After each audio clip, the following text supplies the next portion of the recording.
하느니라. 이것은 하나님 말씀입니다. 하나님께 감사합니다. 아멘. 모두 자리에 앉겠습니다. 할렐루야. 아멘. 참 좋으신 주의 은혜가 여러분 삶의 자리에, 여러분의 심령 속에 늘 함께 계시기를 간절히 축원합니다. 아멘. 어제는 날씨가 참 좋더라고요. 여러분 좀 외출 좀 해보셨어요? 네.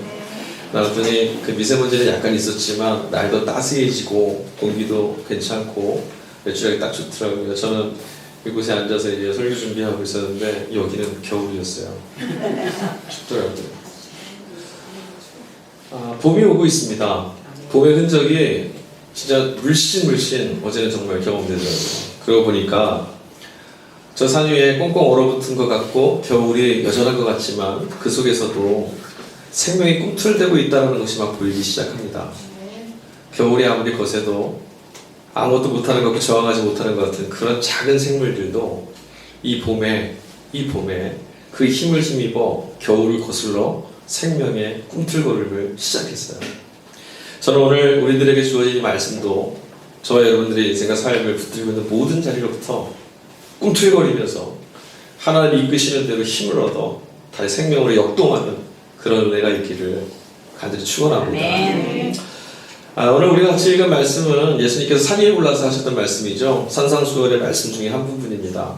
어쩌면 여러분 오늘 말씀 읽으시면서 큰 소리로 고백, 이게 같이 교독하기가 어려우신 분도 있을지도 모르겠어요. 이거 나 들으라고 하시는 말씀입니까? 나 이거 잘 못하는데. 오늘 마태는 이 복음서를 기록하면서 세상에 주로 오시고 그리스도로 오셨던 예수님께서 첫 사역을 시작하실 때 산 위에 올라가셨다 이렇게 얘기합니다. 산상수훈, 산 위에서 가르치신 거예요. 그러니까 예수님이 지금 산 위에 올라가신 겁니다. 이건 마태가 이 복음서를 기록할 때 특별히 고안해서 기록한 장치입니다. 이스라엘 백성들은 율법이라 하면은요 끔찍하게 여기죠. 율법은 하나님이 그들에게 주셨던 약속이기도 하고 그들이 하나님의 백성이라고 하는 표징이기도 합니다. 율법은 생명이죠. 율법을 잃어버리는 순간 하나님은 그들의 하나님이 아니고 그들도 하나님 백성이 아닌 거예요. 그래서 그들은 율법을 끔찍이 사랑했습니다. 근데 여러분 오늘 예수님께서 이 율법을 베풀었던 그 장면과 겹쳐져서 산 위에 올라가셨다는 마태의 이야기는 율법보다 더 크신 이가 여기 있다는 것을 보여주기 위한 마태의 특별한 고안이거든요. 보세요.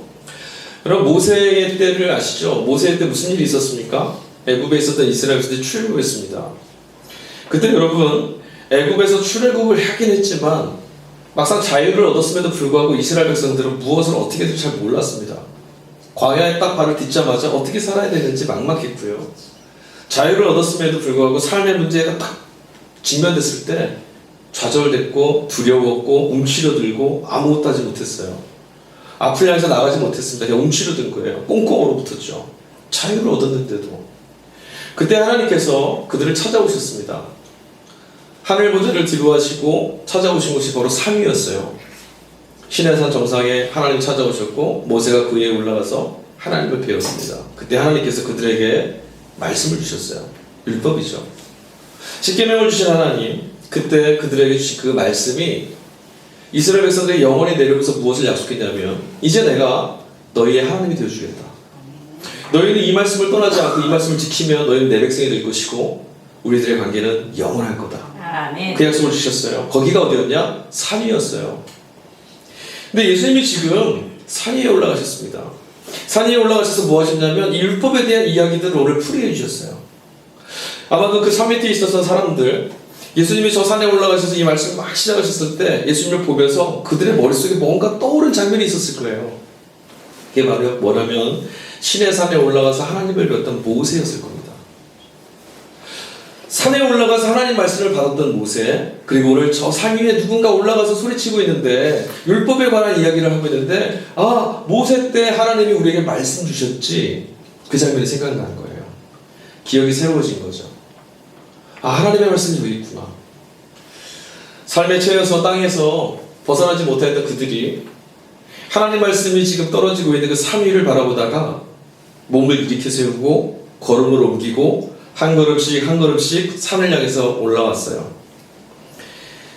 그게 얕으막한 언덕이든 높은 산이든 그건 중요하지 않습니다. 이 땅바닥에 기대어서 여기서 그냥 살던 그들이 고개를 들고 산을 바라보고 말씀을 기대하며 삶의 터에서 걸음을 떼었다는 거예요. 산 위로 올라왔어요. 땅을 거슬러서 예수님께 나왔던 그들의 이마에 아마 땀방울이 송골송골 맺혀져 있을 겁니다. 그 땀방울은 굉장히 귀한 겁니다.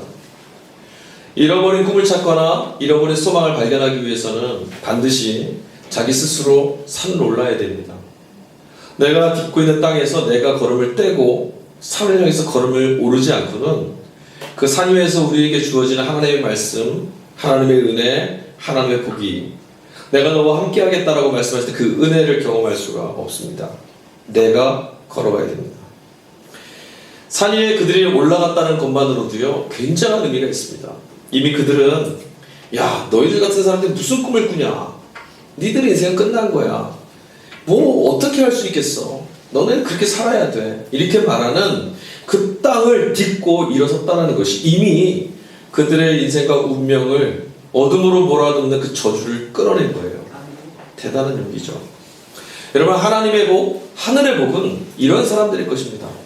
땅에 있는 것들에 chấp着하지 않고 땅에 있는 것들에 주눅들지 않고 하늘의 복을 바라보며 갈망하면서 내 걸음을 옮기고 땅방울이 송글송글 맺히더라도 걸음을 포기하지 않는 사람들, 하늘의 복을 갈망하는 사람들에게 하늘의 복은 주어지는 거죠.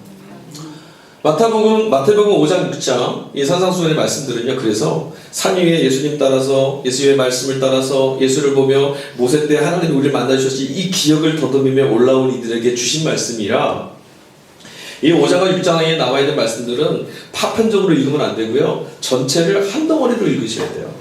다 연관성이 있는 거예요. 팔복에 대한 말씀과 뒤에 나가서 맨 끝에 너희가 그의 나라와 그의 의를 위해서 구해라 마지막에 했었던 그 말씀 모두가 다 하나의 호흡 안에서 있는 거죠. 그래서 뭐냐면 한 호흡으로 읽어야 된다는 말은 뭐냐면 예수님께서 지금 산 위에서 이들을 만나서 말씀하셨던 모든 이야기들이 무언가 하나를 이야기하려고 하셨다는 거예요. 주제가 있다는 거죠. 이 메시지의 주제는 아주 분명합니다. 예수님이 산 위에서 말씀하셨던 이 모든 것들이 가르쳐주는 건 뭐냐면 이겁니다. 새로운 세상이 왔다. 새로운 시대가 임하였다. 하나님의 나라가 이곳에 임하였다. 그거 말씀하시는 거예요. 그 증거는 뭐죠? 하늘 보좌를 버리고 땅 위에 내려오셔서 사람들에게 말씀하시던 하나님처럼 오늘 산 위에 오르신 예수님이 바로 하나님의 나라가 임하였다라고 하는 메시지의 증거입니다. 우리는 모르지만 이스라엘 백성들은요, 예수님이 산 위에서 그렇게 말씀하시고 율법을 이렇게 선포하실 때 아마 다 그렇게 생각했을 거예요. 잃어버리던 하나님의 말씀이 저 위에서 다시 선포되고 있어. 옛적에 하나님의 말씀이 산 위에서 떨어졌을 때 우리 민족이 구원을 경험했었지. 하나님이 우리 구원하실 때 삶의 증거가 있었지. 오늘도 또다시 저 산 위에서 하나님의 말씀이 우리에게 떨어지고 있어. 새 시대가 온 거야. 하나님이 이제 역사하실 거야. 말라기 이후에 말씀하지 않았던 400년의 암흑기가 이제 끝나고 새 시대가 열리기에 분명해요.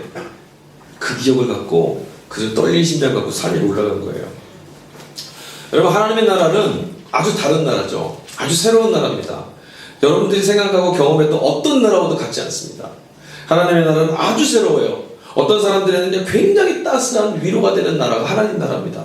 성경을 읽다가 하나님 나라를 발견한 자들 가운데 가슴이 뭉클해지지 않은 자가 없어요. 왜냐하면 땅에서 경험했던 결핍과 상처 모든 것들이 만회되고 위로되고 다시 채워지고 회복되는 게 하나님 나라거든요. 그런데 여러분, 반면에 또 어떤 사람들에게는요, 하나님 나라는 너무나 과격합니다. 기존에 가지고 있던 질서, 가치, 소유했던 모든 것들을 다 깨부시는 거예요. 다 포기하라 말하고, 다 거짓이라 말하고, 다 뒤로 가라고 말하는 나라가 하나님 나라예요. 아주 과격해요. 여러분, 남들이 다 그렇게 산다고, 이렇게 사는 건 어쩔 수 없다고 말하는, 이제 나는 이렇게밖에 안 된다고 말하는 그런 사람들을 하나님 나라는 어떻게 말씀하시냐면 아니다, 그럴 수 없다라고 말씀하세요. 무너져 내리는 무릎을 이렇게 세우시는 나라가 하나님 나라예요. 뿐만 아닙니다. 그렇게 사람들을 자꾸 절망하게 만드는 그런 세상을 향해서 하나님 나라는 너희가 옳지 않다라고 큰 소리로 선언하시는 나라예요. 오늘 5장 우리가 같이 읽어나가던 5장의 전체 내용을 한번 좀 살펴봤으면 좋겠어요. 근데 여러분, 5장의 첫 시작이 뭘로 시작됐죠? 팔복의 말씀. 팔복의 말씀 아니었습니까? 네. 이런 사람은 복이 있나니 했던 예수님의 말씀이 그 안에 시작합니다. 가난한 자는 복이 있나니, 애통하는 자는 복이 있나니, 의를 위해서 살다가 핍박당하고 환난당하고 억울하고 섭섭하고 속상한 사람들은 복이 있나니. 예수님 말씀이 시작돼요. 왜 5장에 그 얘기가 시작된 줄 아세요? 하나님 나라가 임하면 진짜 누가 복이 있는 사람인지가 드러난다는 거예요. 지금까지 세상은요, 팔복에 나와 있던 그런 사람들을 복 있는 사람이라 하지 않았습니다. 여러분, 우리가 이미 한번 읽고 설교했었지만 가난한 자가 복이 있다라고 말하는 세상은 없어요. 슬피 우는 자를 보고 당신 정말 복된 사람입니다 말하는 세상은 없습니다. 의를 위해서 열심히 살았는데도 박해를 당하면 너 이렇게 바보같이 살아 이렇게 말하는 게 세상이죠. 근데 예수님이 전하신 하나님의 나라는 아니다.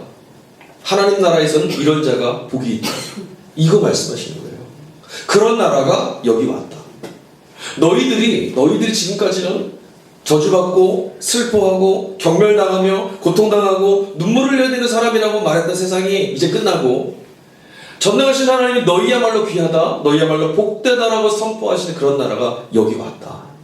그 얘기 하시는 거예요. 그게 5장의 시작이었죠. 여러분, 이게 기쁨으로 확 안 와닿으시죠?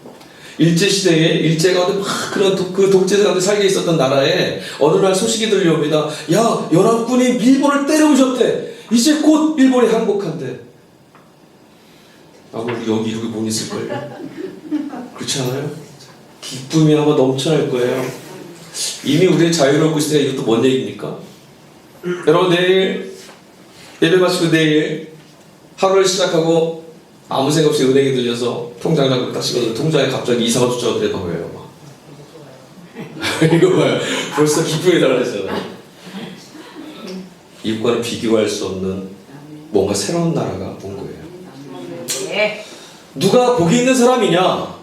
이런 질문에, 세상의 질문에 예수님이 답하신 거죠. 이런 사람들이 복이 있는데 이런 사람들은 하나님 나라에서 복된 사람이다.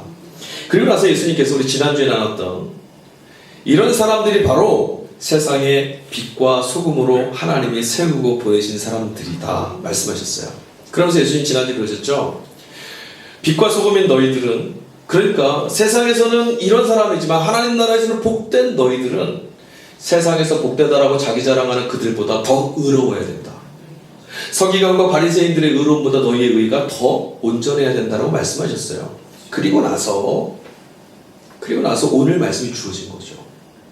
그러니까 오늘 말씀은 뭐냐면 서기관이나 바리새인들, 세상에서 나는 복된 사람이라고 말하는 그들보다 더 온전하고 더 의로운 모습이 무엇인지를 너희는 이런 곳에서 보여줘야 된다라는 말씀이에요. 여러분, 예수님의 이 말씀들은요, 하나하나 떨어졌을 때 아마도 이 말씀을 들었던 사람들에게 놀라운 일들이 막 벌어졌을 것 같아요. 지금까지 나는 불쌍한 사람, 지금까지 나는 가난한 사람, 애통한 사람, 찢어진 사람, 세상에서 정말 볼품없는 사람, 운명 가득 늘려서 신음하는 그런 사람이었다고 생각했었는데 예수님의 말씀이 자꾸 들려올 때마다 그들 스스로에게 들린 건 뭐냐면 자신에 대한 정체성이 자꾸 바뀌어가는 걸 경험했을 거예요. 오늘 이 본문은 세상의 의로움을 자랑하는 이들, 그들보다 더한 의로움이 무엇이냐, 과연 어떤 거냐를 설명하고 있는데, 여러분 이전에 먼저 의로움이라는 게 무슨 말인지를 잠깐 정리해야 될 것 같아요.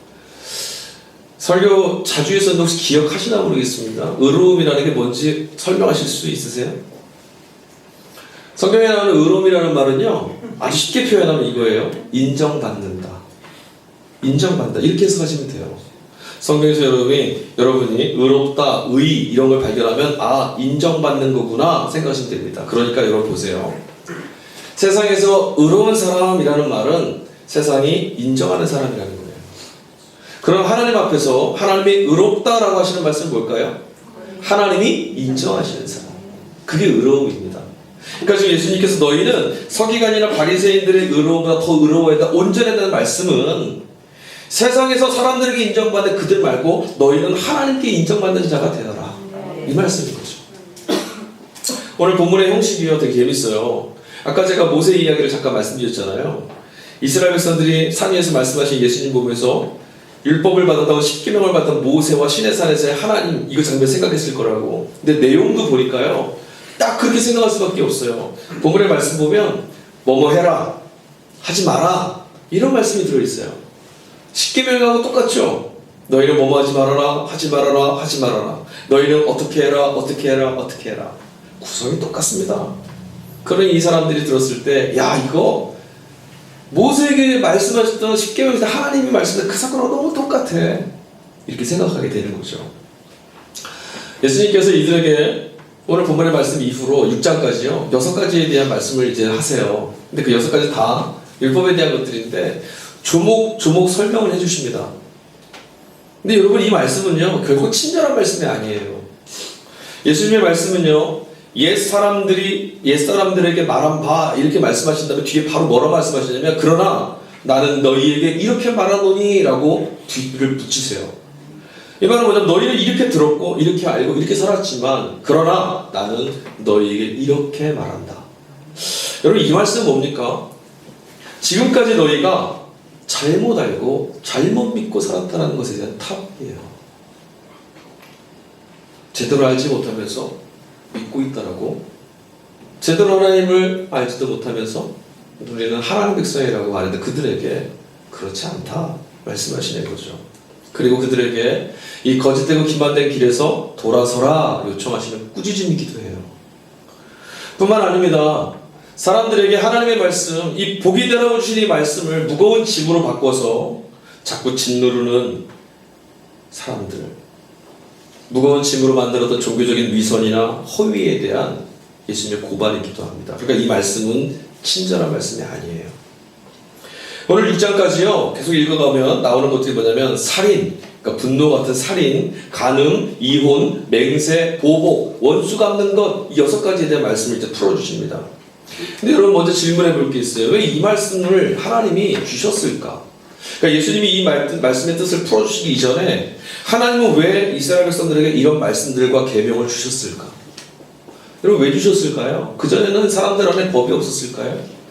그전에는 사람들 안에 약속이 없었을까요? 왜 하나님이 너희는, 이제 내 백성인 너희는 이렇게 해라, 너희는 이렇게 하면 안 된다, 이 말씀을 왜 굳이 주셨을까요?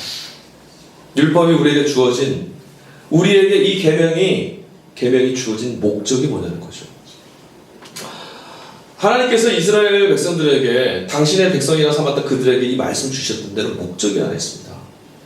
오늘 주신 말씀들, 오늘은 이제 우리 본문에 4가지만 나왔는데, 이 본문의 4가지, 너희는 이렇게 들었지만 나는 이렇게 말한다, 너희는 이렇게 해라 라고 하신 이 말씀들은요, 모두 다 사실은 힘없고 소외당한 사람들, 아무것도 할 수 없이 그냥 무방비 상태로 버려진 이들, 그들을 너희는 지켜내라 라고 하는 말씀이었어요. 살인하지 마라. 힘없는 사람이 살인당하는 거잖아요. 그죠? 네. 뭐 간음하지 말아라, 이혼하지 말아라, 거짓맹세하지 말아라, 이것 다 뭐냐면 힘 있는 사람에 의해서 힘없는 사람이 고통당하게 되는 것들을 막기 위한 거예요. 그러니까 이 말씀들은 다 뭐 이런 목적인 거죠. 이스라엘 백성들 너희는 모두 다 하나님의 백성이니까 너희들 안에서는 이런 일이 없도록 서로가 서로의 울타리가 되어주고, 서로가 서로에게 믿는 이들처럼 하나님의 백성처럼 살아내므로 이곳이 내 나라임을 입증하고 살아라, 이거였던 거예요. 살인하지 말라고 말씀하셨으니까 이제부터는 어떤 일이 벌어져야 되냐면, 이스라엘 땅 안에서는 억울하고 또 상처 있고 어쩔 수 없는 일들, 내 뜻과 상관없이 불이익당하고 죽어나가는 사람이 있으면 안 되는 거예요. 내가 살인을 저지르느냐 이게 아니라 이 땅에는, 이 공동체 안에서 죽어나가는 사람이 있으면 안 돼요. 하나님이 말씀하셨으니까. 이스라엘 전체가 책임져야 될 울타리죠. 간음하지 말라고 말씀하셨어요. 그러니 이스라엘 안에서는 여인들의 인권은 보호돼야 됩니다. 이혼할 때 증서를 써주어서 이혼해라, 여러분 이 말이 되게 이상하죠. 이해되세요? 증서를 써주면 이혼할 수 있다. 여러분, 이 증서를 써서 이혼해주란 말은 반대로 해석하셔야 돼요. 함부로 내칠 수 없다는 거예요. 오늘 시대로 생각하면 무슨 그게 대수야라고 생각하실 수 있지만 2000년 전, 3000년 전, 4000년 전 역사가 한번 읽어보세요. 이게 얼마나 엄청난 일인지. 우리 조선시대만 해도, 아니 뭐 제가 얼마 전에 아시는 목사님께서 들었는데, 자기 할아버지가 할머니를 4분이나 두고 계셨대요. 근데 아무 생각을 안 했대요. 와, 대단한 걸. 그런 시대가 있었잖아요. 한국에서 그런 것도 있었지 않습니까? 칠거지약. 말이 됩니까? 불씨 꺼뜨렸다고 나가라. 무슨 그런 일들이 비일비재했어요. 그런데 지금 이스라엘 백성들에게는 그럴 수 없다는 거죠. 거기다 이혼 증서를 갖고 있는 이가 있으면, 돌아온 이가 있으면 공동체에서 그들을 외면하거나 박대하면 안 돼요. 받아줘야 돼요. 맹세하지 말아라. 그것도 똑같죠. 여러분, 하나님의 이름으로 맹세한다는 것, 적어도 하나님의 이름으로 맹세가 됐다면 진실되게 또 목숨을 걸고 지켜내야 돼요. 그게 원래 이 말씀의 목적이었어요. 너희들은 함께 사는 사람, 더불어 사는 사람, 그래서 하나님 통치 아래서 살아가는 그런 백성이 되어라, 이거였는데 율법이 주어지고 나서요, 문제가 생겼습니다. 분명히 하나님은 이 말씀을 주셨을 때 너희는 저들에게, 너희는 이런 사람들을, 너희는 이렇게 하나가 되어라 라고 하신 말씀을 그들은 스스로에게, 그러니까 다시 어려운 말로 표현하면 타자를 향해서 이렇게 사용해라 주어진 율법을 자신 안에 있는 죄성과 자신 안에 있는 그 감추고 싶은 그 더러운 욕망들을 합리화시키는 명분의 도구로 사용하기 시작했어요. 여러분 생각해보세요. 숱하게 인격을 살해하고 증오하고 미워하고 무시하고 경멸하고 곁에서 죽어가고 쓰러져가는 사람들 무관심하게 살아왔는데도, 옆에 사람이 그렇게 해서 아파하고 절절히 고통스러워하다가 죽어나가는 사람이 있는데도 뭐라 말하냐면 나는 살인하지 않았어. 나는 살인하지 않았으니까 나는 의로운 사람이야. 이 규정을 내가 의로운 조건으로 자꾸 세웠어요. 경제적 수탈 때문에 여인들이 자신의 몸을 내어놔야 돼요. 내몰렸어요. 몸을 팔게 된 일들이 있습니다. 그들을 불의하게 내몰았던 이 잔인한 그 세상, 그런 세상 앞에 비굴했고 침묵했던 사람들, 근데 그들이 뭐라 말하냐면 나는 가늠하지 않았어. 내가 저 여인을 저렇게 몰아버리지 않았어. 나는 의로운 사람이야. 상대가 모를 테니까, 내 속마음 알 수 없으니까 하나님의 이름을, 주저없이 하나님의 이름을 걸고 그를 속여서 맹세하고 내 이익을 얻거나 혹은 면죄부를 받는 일들을 그냥 막 저질렀어요. 율법의 형식과 종교성 안에 숨는 사람들이 많아졌는데, 그렇게 될 때마다 사람들은요 더 뻔뻔해지기 시작했습니다. 이런 사람들이 말하는 의로움, 이런 세상의 사람들이 말하는 의로움은 어떤 거냐면 하나님께 인정받는 의로움이 아니에요. 사람들을 속여서, 아니 아무것도 알 수 없는 그 사람들에게 그냥 나 의롭지, 나 대단한 사람이 인정받고 싶어하는 그거였어요. 그것만 얻으면 되는 거예요. 이 사람들은 하나님께 인정받는 거 원하지 않았어요. 그런데 여러분, 이 어두움과 음습함을 예수님께서 지금 산 위에서 들춰내기 시작하신 거예요. 너희는 옛사람들에게 이렇게 들었지? 야, 너희들 사실 어떻게 살았냐? 하나님이 너희에게 이 말씀을 주신 건 무엇이었냐? 이거 하고 고발하시는 거죠. 그러니 아마도 그 산에서 이 말씀을 듣고 있었을 어떤 사람들은 얼굴이 화끈거리고 모욕감이 들었을지도 모르겠어요. 나는 너희에게 이렇게 말하노니 라고 하시는 예수님의 음성은 우레소리 같고 천도소리처럼 들렸을지도 모르겠습니다. 부끄러움 없이 살았던 세상에 하나님이 이렇게 보고 계신다. 또 한편에서는 그런 세상에 내몰려서 슬피 울며 절망하고 좌절했던 사람들, 하나님의 말씀도 있고 율법도 있는데 이렇게 내몰리고 사는 인생이라고 포기하고 살았던 사람들에게 예수님의 말씀은 하나님이 지금 우리를 보고 계신다. 그런 위로가 됐을 거예요. 이제 예수님의 말씀이 산 위에서 떨어졌으니 누구도 살인을 저지르면 안 돼요. 미워해서도 안 되고, 비난해도 안 되고, 핍박해도 안 되고, 경멸하거나 무시해도 안 되고, 무관심해도 안 돼요. 그것도 살인이에요. 예수님의 말씀이 떨어졌으니 음욕을 품으면 안 됩니다. 사람을 쾌락의 도구로 삼고 상대화하려는 그 모든 마음이 간음한 거라고 예수님 말씀하셨어요. 내일을 알 수도 없고 감당할 수도 없는 우리 같은 존재가 맹세를 한다는 것 자체가 그릇됐다고 말씀하세요. 이미 감당할 수 없는 그것을 네가 맹세했다는 것은 스스로 속이려고 하는 것, 사람도 속이고 하나님도 속이겠다는 마음이 아니냐? 이제는 예수님 말씀 때문에 누구도 자유할 수가 없습니다. 이제 더 이상 불의함을 감출 수 있는 도구가 없어요. 의로운 척 할 수가 없어요.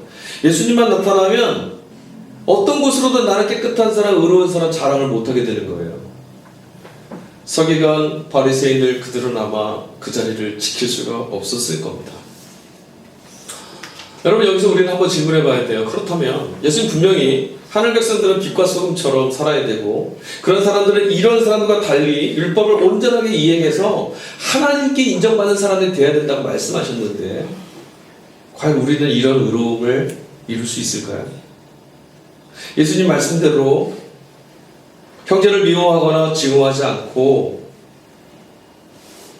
남을 속이려고 하는 마음 없이 의욕을 품거나 쾌락을 삼지 않고 온전함으로 하나님만 바라보며 하나님 앞에 살 수 있을까?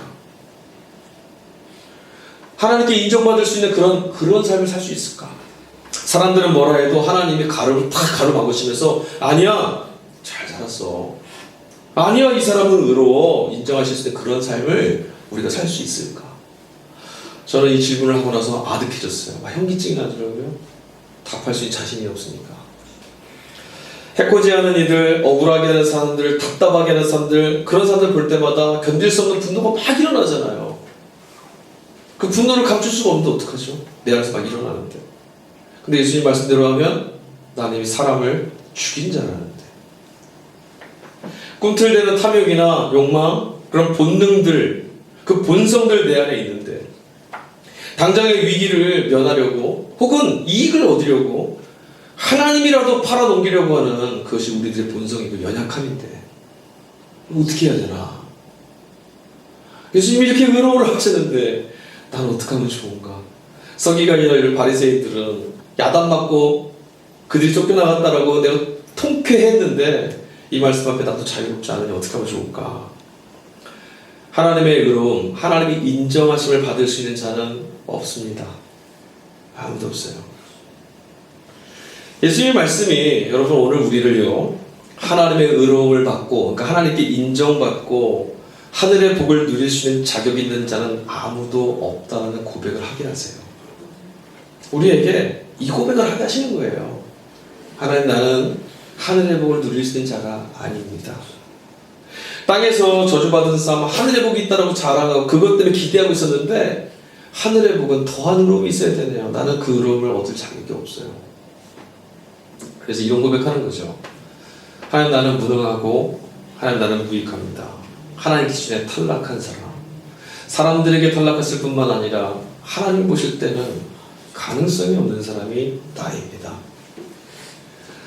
하나님의 의로움 앞에서 아득하고 하나님의 의로움 앞에서 무엇을 해야 될지 알지 못하는 그런 사람들, 그 고백을 하게 하시려고 그 고백으로 우리를 자꾸 몰아가시는 거예요. 그러니까 마태복음 5장부터 6장까지 여러분 이 말씀을 읽으면 예수님의 의도는 딱 하나입니다. 하나님 자비하심으로 용납해 주십시오. 아멘. 하나님이 그냥 인정해 주십시오. 아멘. 인정받을 만할 것은 하나도 없으니까 하나님이 그냥 받아주셔야 됩니다. 아멘. 이 고백하라는 거예요. 내가 이만큼 사람을 용납하고 나 이만큼 하고 그게 아니라 자랑할 것도 아무것도 없고 할 수 있는 것도 없고 그것을 하나님의 중심으로 알고 계시니까 매일매일 내 안에서 사람 숱하게 죽여왔던 증오가 내 안에 있는 거 하나님 아시니까 하나님 이용해서라도 세상에서 내가 얻고 싶은 것 그거 죽었던 사람을 아시니까 숨길 수가 없잖아요. 우리가 할 수 있는 것이라고 딱 하나밖에 없습니다. 예수 그리스도를 통해서 우리에게 하나님의 의로움이 주어졌다는 것, 하나님이 우리를 자녀로 용납해 주셨다는 것, 세상에서 버림받아서 세상에서 인정받을 수 없는 그들을 하나님이 세상이 너희를 받아주지 않았으니 내가 너희를 인정하고 내가 너희를 받아주겠다고 하시던 그 말씀을 믿는 거예요. 아멘. 세상에서 버려진 사람들에게 하나님 말씀하세요. 아니다, 이는 내 소유다. 너는 내 백성이다. 너는 내 자녀다. 세상에 너는 가난하잖아, 너는 힘없잖아, 너 볼품없잖아 라고 말하는 그들에게 아니다, 내가 하늘의 복으로 이를 채울 거다. 세상에서 아무도 인정을 안 해줘요. 섭섭해요. 속상합니다. 나 이렇게 바르게 산다, 왜 이렇게 나는 핍박을 당해? 라고 말하는 사람들에게 그런 사람들에게 세상에 너희는 왜 이렇게 바보같이 사냐고 말하는 그들에게 하나님이 아니다, 내가 그들을 보상하고 내가 그들을 채우고 그들은 나에게 위대하고 그들은 나에게 인정받는 의로운 자다, 이거 말씀해 주신다는 것을 믿는 거죠. 기준 하나예요. 왜 그렇게 하시는지 몰라요. 어떤 걸 보고 그러시는지 모릅니다. 하나님 그렇게 하신답니다. 버려지고 깨지고 상해 있는 자들을 볼품없다고 버려두시는 분이 아니라 세상에서 버려진 이들을 다 끌어모아서 가장 고귀하다라고 선언해 주시는 분이 하나님인 거예요. 아멘. 그게 예수님께서 그런 거죠. 너희들의 고귀함을 자랑치 말고 하나님이 고귀하다 하시는 의로움과 인정함 앞에 나가라. 내가 할 수 없는 것이 은혜로 주어졌다라는 것, 내가 이룰 수 없는 것들이 하나님이 인정해 주셔야만 된다는 것을 믿는 사람들, 그런 사람들이 할 수 있는 건 감사밖에 없고요. 이 사실을 믿으면 사람답게 할 수 있는 그 모든 능력이 하나님께로부터 왔다는 것을 믿게 된다면 은혜 베푸시는 하나님 외에 소중한 건 아무것도 없습니다. 아멘. 하나님이 용납해 주시지 않으면 안 되는 거잖아요. 그래 답이 없어요. 하나님만. 주님 나를 용납해 주세요, 이것밖에 남지 않아요. 내가 이것 해야 되는데, 내가 저것 해야 되는데, 주님 이것을요 저것을요가 아니라 주님 받아주세요. 주님 이것을 용납해 주세요. 주님 내 걸음을 붙잡아 주세요. 그리스도를 믿는 믿음만 있으니 세상에서 우리에게 말했던 모든 정의는 무효예요. 너는 저주받은 자라고 말했던 세상 앞에 하나님이 가로막아 서시고 아니야, 복된 자야 말씀하셨으니 저주란 말하는 모든 기준이 무효된 거예요. 우리가 세상에 나와서 한 주간 살면서 난 너무 불행해, 나 너무 힘들어 말했던 그런 조건들, 세상은 다 그렇다고 말해요. 그래 너 괴로운 거야, 너 불쌍한 거야, 너 비천한 거야. 그 걸음을 하나님 가로막고 말씀하십니다. 아니야, 그것과 상관없이 넌 고귀해. 넌 하늘의 백성이야. 넌 하늘에서 복된 자야. 아멘. 그래서 세상에 보내신 거야. 이 땅에 있는 거짓된 복이 가짜 힘을 드러내고 너희 안에 주어진 하늘의 복이 고귀함을 드러내기 위해서 너 여기 보내졌어. 이거잖아요. 흉악의 결박을 풀어내는 것, 우리를 자유케 해주시는 것은 복입니다. 하나님이 해주시는 거거든요. 그런 복을 누릴 수 있는 건 어디 있습니까? 우리 앞에 떨어진 말씀, 세상이 이야기하는 수많은 이야기, 그 소리들 아니라, 세상이 가르쳤던 길들이 아니라 우리에게 찾아오신 길, 우리에게 전해진 말씀, 세상에 말하는 영원히 살아라고 말하지만 한 세월을 지낼 수 없는 그런 거짓된 생명 말고 영생을 말씀하시는 하나님의 길 가운데 있는 사람, 그 말씀을 붙들고 사는 사람, 말씀이신 그리스도를 나의 길로 삼고 사는 사람. 나는 세상에서 으스댈 수 있는 사람이야가 아니라 세상을 향해서 보내진 빛이요, 세상을 향해서 보내신 소금이라고 믿고 사는 사람. 그런 사람들에게 주어진다는 거예요. 광야를 벗어나서 이스라엘 백성들이요, 하나님께 율법 받은 광야, 받은 이스라엘 백성들이 광야 40년을 헤매다가 가나안에 들어갔습니다. 40년을 막 헤매다가 가나안에 이제 딱 들어가게 됐을 때 그들의 지도자였던 모세가 그 백성에게 전해준 말씀이 있어요. 그게 오늘 성서일과 일독서 신명기 말씀에 나와 있는 말이에요.